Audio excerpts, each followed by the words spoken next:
Well, as we mentioned earlier, President Obama heads to Minneapolis today, where he will continue to make his case for stiffer gun laws. Joining me now by phone is Shira Toeplitz, political reporter with Roll Call. Shira, good morning to you. Good morning to you. Shira, you know, the president has been campaigning against gun violence in the 2 months since the Sandy Hook shooting. What do you think? Do you think he's gaining any traction?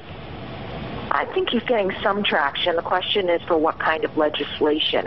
The president, as you mentioned, he's going to Minneapolis today. One of his big political supporters is the mayor of Minneapolis, and he's going to make his case. But the question isn't what's going to happen in Minneapolis. The question is what's going to happen on Capitol Hill. It's looking increasingly unlikely that they will be able to pass any kind of comprehensive gun control legislation. They'll maybe be able to pass parts, but not a whole sweeping piece.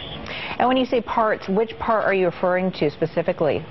Yeah, but what members of Congress are really talking about is a possible or feasible legislative goal is more comprehensive background checks. And obviously this is in addition to some of the executive orders that Obama put in a few weeks ago. But they're talking about basically closing the gun show loophole, that kind of thing. Any talk about an assault weapon ban or banning the sale of extended magazines just doesn't appear likely given the political makeup of the current Congress. In the meantime, let's go ahead and look ahead to next Tuesday. The president's going to be delivering his State of the Union address.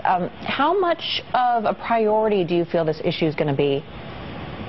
Compared to previous States of the Union, a much greater priority. Obviously, the president has barely mentioned this topic in his previous States of the Union. I think it'll play a large role. I think he'll talk about immigration quite a bit as well. It's going to be a very different State of the Union than the ones we've seen before. Shira Toeplitz, we appreciate it. Thank you so much. All right, here is your